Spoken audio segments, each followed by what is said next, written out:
The end. And now for the review portion.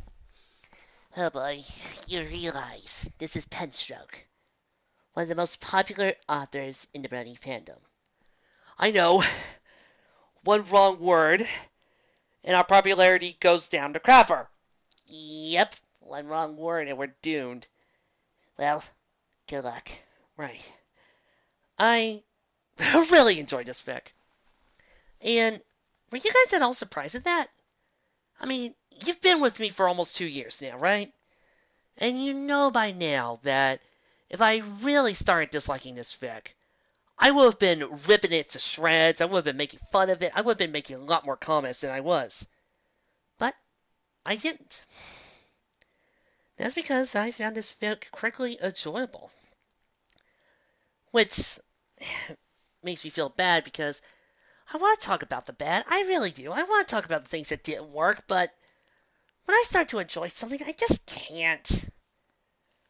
And I feel like that lowers me as a reviewer because I can't tell you exactly, I can't make it seem like I'm being fair to actually think of what went wrong, and I can't really think of all that much because a lot of it really does connect and flow right back. So instead, I'll let some of you other guys say what you think are the negatives. As for me, I'm going to tell you what I loved. While Shining Armor came off as starting off as a boneheaded idiot, I like that it was more reasons of character development and experience. Paranoia is a powerful tool, and when mixed with fear, you start jumping to conclusions. One person could start having a fear of car wrecks and start thinking, I could never drive because instantaneously everything bad that can happen would happen. And thus they end up not driving for several years. Or a person could be afraid of needles and they let their paranoia come against the narcissist. That's what Shiny was going through. And I like that he developed through this when he started coming to logic and reasoning. Nightmare Shining was all about paranoia, jumping into conclusions, while the real Shining Armor was all about thinking. And as soon as he saw what this paranoia was like, he started realizing the error of his ways. This helped him grow as a character and allowed him to better experience what he was thinking. I love that this was in stark contrast with Colum, who was immediately once again convinced that he had to do this for the good of Equestria, for the good of the people, and he never learned. This shows the difference between a person who's willing to learn and understand versus a person who's set in their ways, and how consequences can be had for both. I would have been miffed if Shining was quickly forgiven, but he wasn't. He was actually told, okay, we're going to take a while to trust you again. And it did. But they were also just a little bit miffed at him. But they grew up. They realized everything that happened, and we got to an obvious realization that, yes, Cadus was pregnant. What I love about this is that sadly, this means that the one where Pinky knows will never happen. And it's a sad thing because I love that season 5 episode to death. I gotta kind of miss it. So unless Penstroke does some more of his masterful editing, I don't see how this episode will happen. While the main 5 weren't here as much as I would have liked, this was not their story. They were in here as much as they needed to be. And when they showed up, they were in character. They weren't too flanderized. And we even got some new stuff with Fluttershy. Twilight was also perfectly done as well, OCD and all. I also like the fact that this grew more of for Nyx, allowing her to stop becoming the shadow of Nightmare Moon in the reincarnation of her, and more to her old mare. Inquisitive, but a little nervous.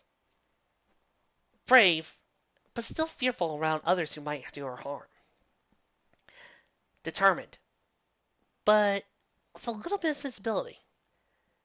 Joyful, but still a little sad.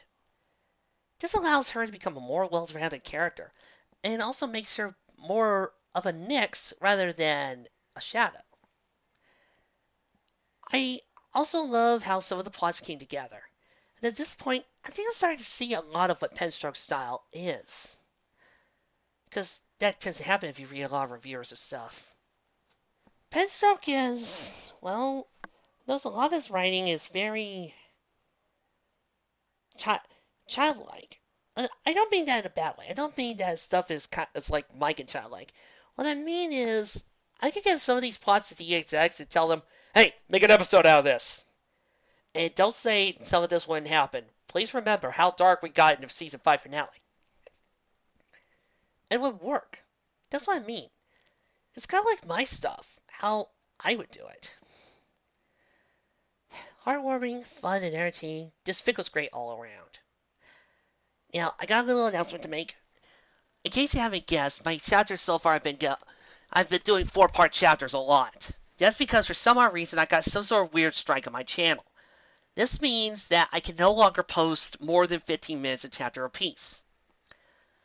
But I'm going to start posting all my other readings on the other channel. Don't worry, this channel will still have commercials and trailers for the next story that I'm going to do, until 6 months from now when all this will be cleared up. So, until then, here's your first trailer, and I'll probably make its own video. Enjoy. We all know how things have gone with the Rainboom, and we know from the season 5 finale how the world would change if the ponies never gotten their cutie marks, if the Rainboom never happened. And we also know we are not to change destiny, not one tiny bit, or else horrible consequences will happen. So what if, my dear friends, what if we were to change one more variation, one little thing about the Rainbow? Join us next week, won't you? When we here present a minor variation. See you then.